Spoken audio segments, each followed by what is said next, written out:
गांव के आखिरी छोर पर एक कच्चा सा घर था।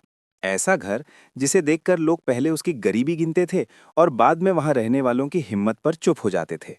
उसी घर में रहती थी सरिता। सुबह होने से पहले उसकी नींद टूट जाती थी, जैसे जिम्मेदारियां उसे जगा देती हों। वो उठती, माँ के लिए चाय बनाती, आंगन में पड़े टूटे चूल्हे में आग जलाती और फिर गांव के कामों में लग जाती। कभी किसी के खेत में, कभी किसी के घर बर्तन, कभी बच्चों को पढ़ाने का छोटा मोटा काम। उसके पिता बचपन में ही गुजर गए थे और तभी से घर की सारी जिम्मेदारी उसके कंधों पर आ गई थी। गरीबी उसके साथ पैदा हुई थी, लेकिन उसने कभी उसे अपने सिर पर चढ़ने नहीं दिया। गांव वाले कहते थे कि सरिता के पास पैसे नहीं हैं, लेकिन उसकी आंखों में वो आत्मसम्मान है जो कई अमीरों के पास नहीं होता। इस गांव की एक और पहचान थी, जिसे लोग बुरी आदत कहकर भी छोड़ नहीं पाते थे। सट्टा। हर शाम चौपाल पर भीड़ लगती, कागज निकलते, नंबर लिखे जाते, फुसफुसाहटें होती।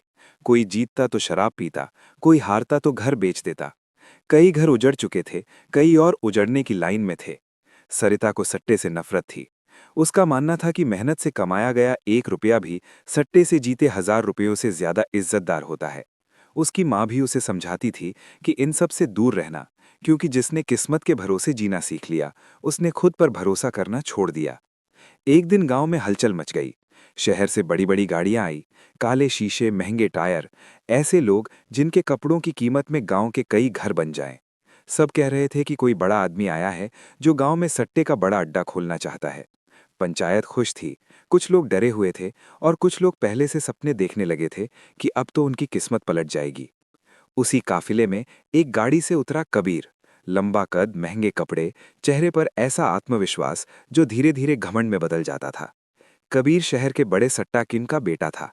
उसके लिए सट्टा खेल नहीं, धंधा था।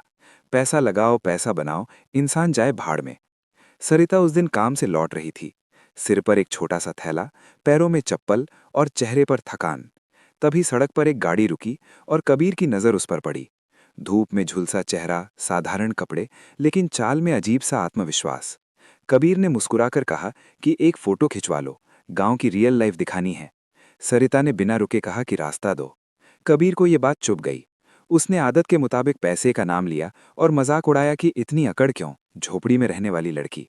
ये शब्द सरिता के अंदर कहीं गहरे उतर गए। उसने जिंदगी में बहुत कुछ सहा था, लेकिन बेइज्जती नहीं। उसने शांत लेकिन सख्त आवाज में कहा कि गरीबी गुनाह नहीं होती। कबीर ने हंसते हुए उसका रास्ता रोकने की कोशिश की और वही पल था जब सरिता का हाथ उठ गया। एक जोरदार थप्पड़। पूरा गांव जैसे सन्न रह गया। कबीर का गाल जल रहा था, लेकिन उससे ज्यादा उसका अहंकार टूट रहा था। सरिता ने बस इतना कहा कि ये गांव है, यहाँ लड़कियों को सट्टे की तरह दांव पर नहीं लगाया जाता, और वहां से चली गई। उस रात कबीर सो नहीं पाया। दोस्तों ने उसका मजाक उड़ाया। किसी ने कहा सट्टे में हार गया, किसी ने कहा लड़की से। लेकिन कबीर चुप था। पहली बार किसी ने उसे पैसे से नहीं तौला था। पहली बार किसी ने उसे उसकी औकात दिखाई थी। अगले दिन वो गांव में ही रुक गया। सट्टा अड्डे की बात उसने फिलहाल रोक दी। वो खेतों में जाने लगा, मजदूरों के साथ काम किया। लोगों को यकीन नहीं हुआ। सब कहते थे कि नाटक है, 2 दिन में भाग जाएगा। लेकिन दिन बीतते गए और कबीर वहीं रहा। उसके हाथों में छाले पड़ गए, पीठ टूटने लगी, लेकिन उसने हार नहीं मानी। सरिता दूर से सब देखती थी। उसका दिल मानने को तैयार नहीं था, क्योंकि उसने अमीरों के वादे बहुत देखे थे। गांव के सट्टा माफिया को ये सब पसंद नहीं आया। उन्हें डर था कि अगर कबीर सच में बदल गया तो उनका खेल खत्म हो जाएगा। एक रात उन्होंने कबीर को घेर लिया। डंडे चले, गालियां निकलीं। कबीर ने हाथ नहीं उठाया, बस इतना कहा कि उसकी वजह से किसी लड़की की इज्जत पर आंच नहीं आनी चाहिए। उसी वक्त सरिता वहां पहुंच गई। उसने सबको ललकारा और वे भाग गए।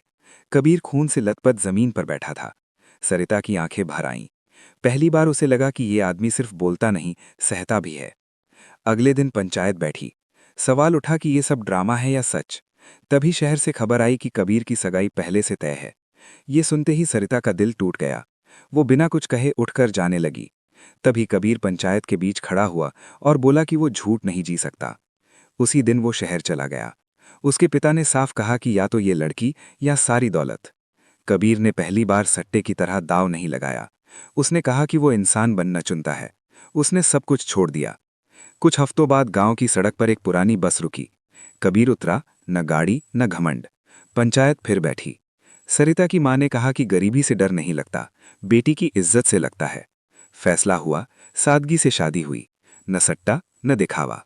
एक लड़की जिसने किस्मत पर नहीं, खुद पर भरोसा किया, और एक लड़का जिसने सट्टे की दुनिया छोड़कर इंसानियत चुनी। गांव ने उस दिन समझा कि सट्टा पैसा दे सकता है, लेकिन इज्जत नहीं।